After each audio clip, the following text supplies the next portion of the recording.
بدء محاكمة المصري محمد صبري سليمان اللي هاجم على المظاهرة اللي بتطالب بإطلاق سراح الإسرائيليين في غزة في ولاية كولورادو الأمريكية.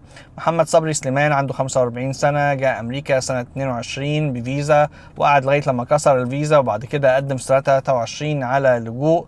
محمد صبري سليمان اعترف ان هو بيخطط للموضوع دوت بقاله سنة، وان هو كان منتظر لغاية لما بنته تتخرج عشان يعمله. هو استخدم زجاجات حارقة، الزجاجات ديت بيقول ان هو اتعلم ازاي يعملها من خلال الانترنت، ولقوا بعض المواد الخاصة بتصنيع الحاجات ديت معاه، ولقوا في عربيته كمان ورق مكتوب عليه إسرائيل وفلسطين وحاجات زي كده. قال كمان ان هو ساب تليفون ايفون في البيت مكتوب عليه رسائل لأسرته. لما الشرطة اتجهت للبيت لتفتيشه لقت ان زوجته كانت خارجة من البيت بالتليفون، كانت متجهة لقسم الشرطة لتسليمه. هو بيواجه تهم فيدرالية كتير، هيتحاكم على مستوى المدينة وعلى مستوى الملاية وعلى مستوى فيدرالي كمان، حاكم على مستوى الهجرة كمان.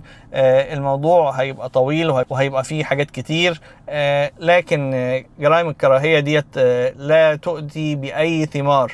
هو بيخسر والناس كلها بتخسر حواليه، أسرته هتخسر وهو هيخسر، الجالية المصرية هنا في أمريكا هتأثر، والجالية العربية كمان كلها هتأثر بشكل سلبي بدون أي فايدة.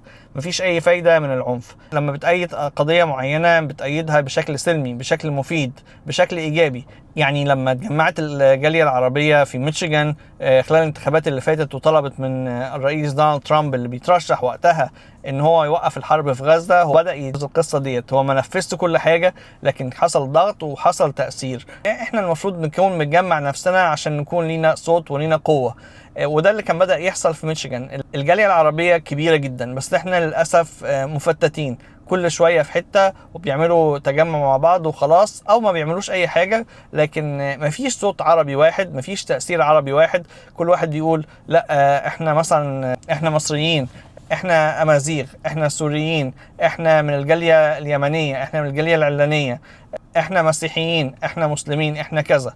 يا جماعة احنا محتاجين يكون جالية كبيرة عربية متحدة لها قيمة وثقل عشان يبقى ليها تأثير. لكن اللي بيحصل ده شيء سيء جدا. انت لو انت مش عاجبك سياسة بلد معينة عايش فيها ليه؟ انت استفدت ايه في الاخر؟ ولا اي حاجة.